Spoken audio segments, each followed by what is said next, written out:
Okay, in this video I plan to show how to check the level, the engine oil level. This will be on a 2014 Kia Soul.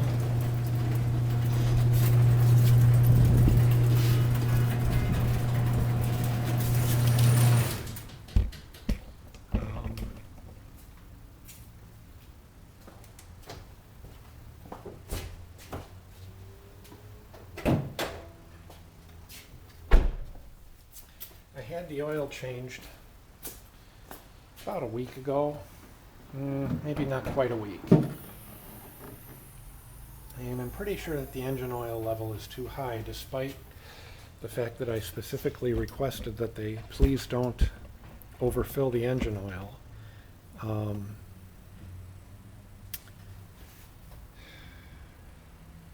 So if you don't know where your engine oil dipstick is, I would recommend, I'd highly recommend looking at the owner's manual to find it. In this case it's colored yellow, and I think on the cube it's probably also yellow too, if I'm not mistaken. So there might be a good chance that most of them are going to be colored yellow, and I think the automatic transmission fluid level dipstick is probably usually red, or has a red component to it. But your owner's manual would give you the most accurate information as to where to find it and what it looks like. So this car has not been driven, the engine has not been run since last night, so it's been at least 12 hours that the car's been sitting here, and that the oil has had time to drain back down into the drain pan. You don't need to leave it sit that long. You could pretty much, after, I would say, 10 minutes of sitting, if the engine is hot, the vast majority of the oil will have drained back down into the pan, so you'll get a fairly accurate reading after 10 minutes worth of the engine sitting without running, as long as the engine oil is hot. But I think you're better to wait about an hour, not significantly better, but this has been sitting here overnight, so this is going to be an extremely accurate reading. First thing I'm going to do is I'm going to pull the dipstick out, and I'm going to clean off the splashes from the dipstick. So the first time that I put the paper towel to it is not to get a reading, it's simply to clean off the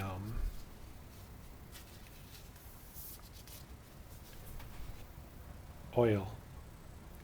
Now I'll go ahead and walk through what we have here. We have an F, which stands for full. I think this might be too bright. I don't know if you can pick up on what I'm doing here. But we have an F. Maybe if I close the garage somewhat.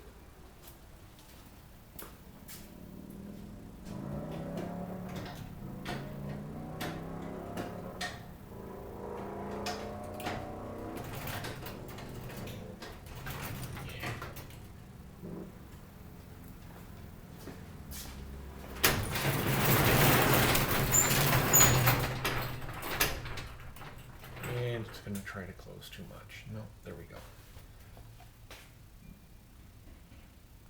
I don't know if that made it better or worse.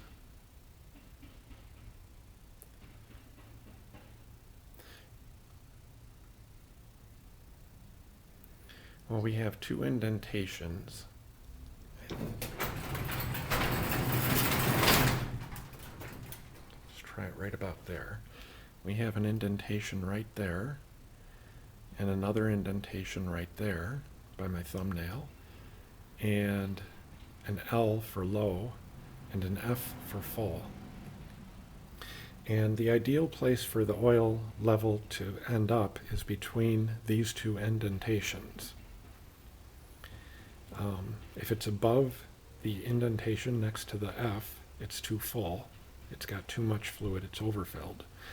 If it's below the indentation by the L, then it doesn't have enough fluid. So somewhere in between there is going to be ideal. I would say somewhere between halfway full to 3/4 of the way full is the ideal position to give you some buffer on each side, some wiggle room on each side. In other words, if half is safe, 3/4 is safe, even this indentation is still safe.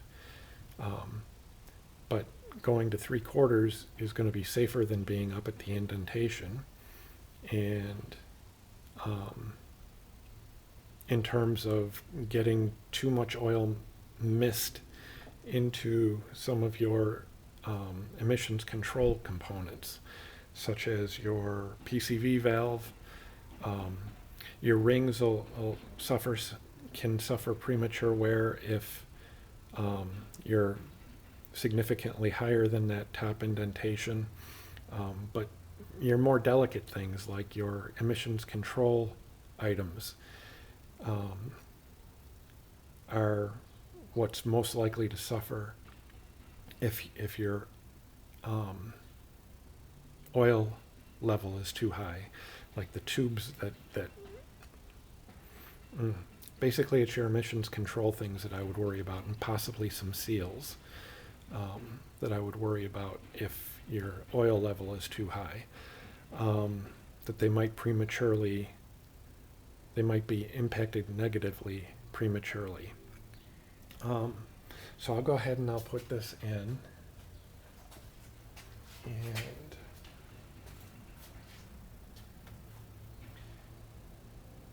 see what we get.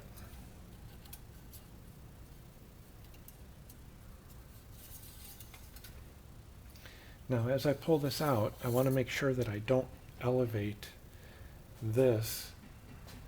I want it to stay fairly horizontal. I don't want it to be on an angle up like that, where the oil can start to drip in any direction on the dipstick.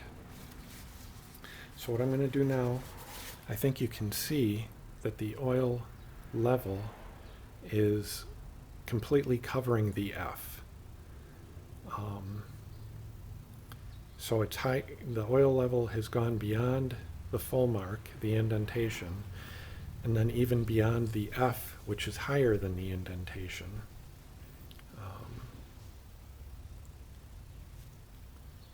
Okay. But in case you can't see that, in case it's not clear, what I want to do is I want to take this paper towel, which you can see is clean. It has, again, I think we have too much light.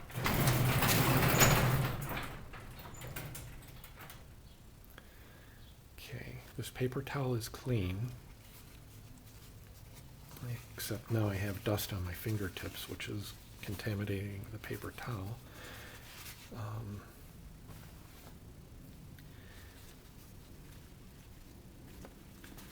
Okay, so I'm going to take this clean paper towel and I'm going to rub it along the dipstick tube to the point where I haven't begun touching the oil yet. I'm going to show you that the towel is still clean.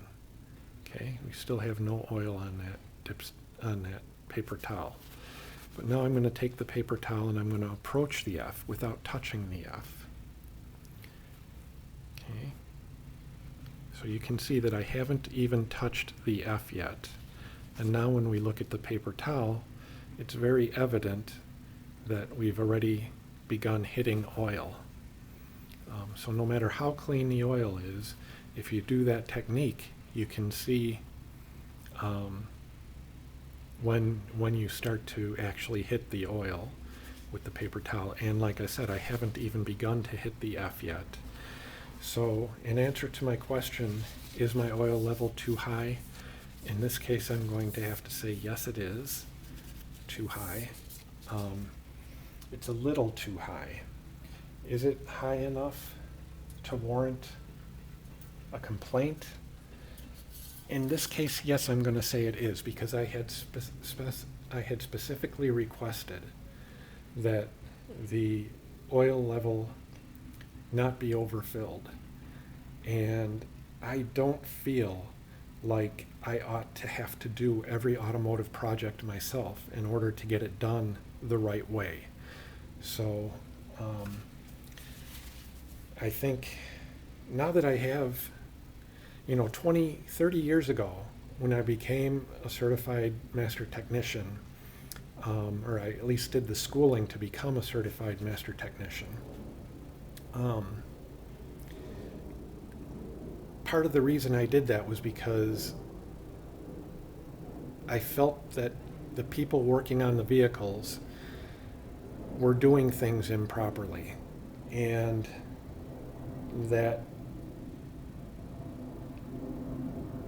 it was important to get the things done properly. So I would become a master technician. I would become knowledgeable enough about cars so that I could do the projects myself, and therefore my cars would last longer. Now, my Nissan Cube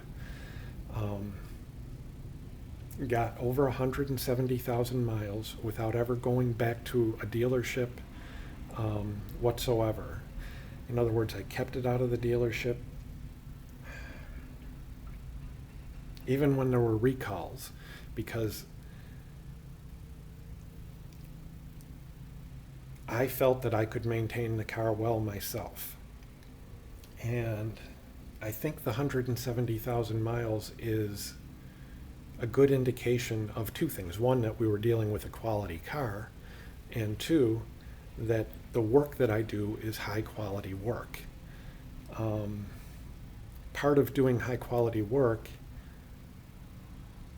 also requires that you have things like the specifications that are provided in something like a service manual. Unfortunately, while I was getting the oil changed, I went over to Kia's, to the parts department, and I found that from the parts department, they said that Kia doesn't sell a service manual.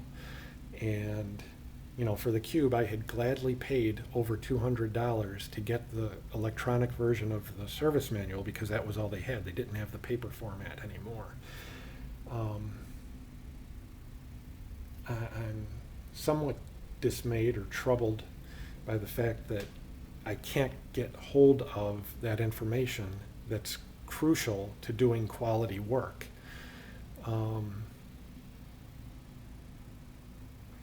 But that's besides the point. In terms of, is this engine oil level too high? Yes, it is. Is it worth bringing it back to the dealership to complain about? I'm going to say that yes, because now, 30 years after when I first felt the need to go get certified myself so that I could do the work myself, 30 years ago, things like social media didn't exist. Now that it exists and we can show one another when things have been done improperly, or how to do things right yourself,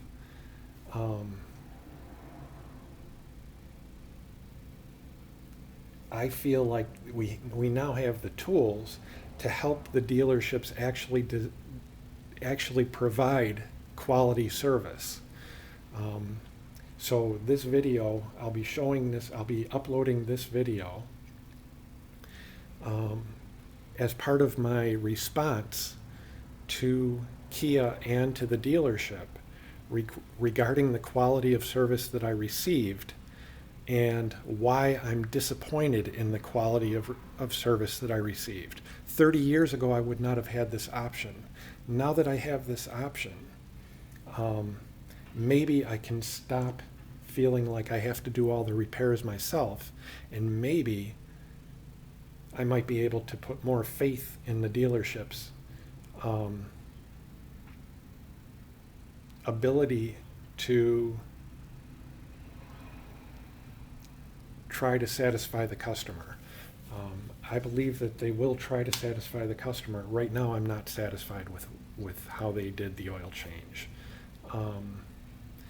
But what I'm doing here is I'm also providing you, other people, with the ability to explain to your dealership why you're not happy with the service they provided.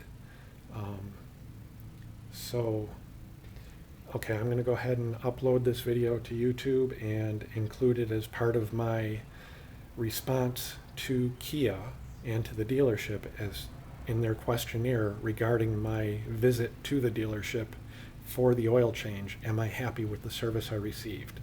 And the answer is not really. No, I'm not really happy with the service I received. But I think it's an excellent tool that we now have that we can explain why we're not happy with the service we received. That's it for this video. Bye.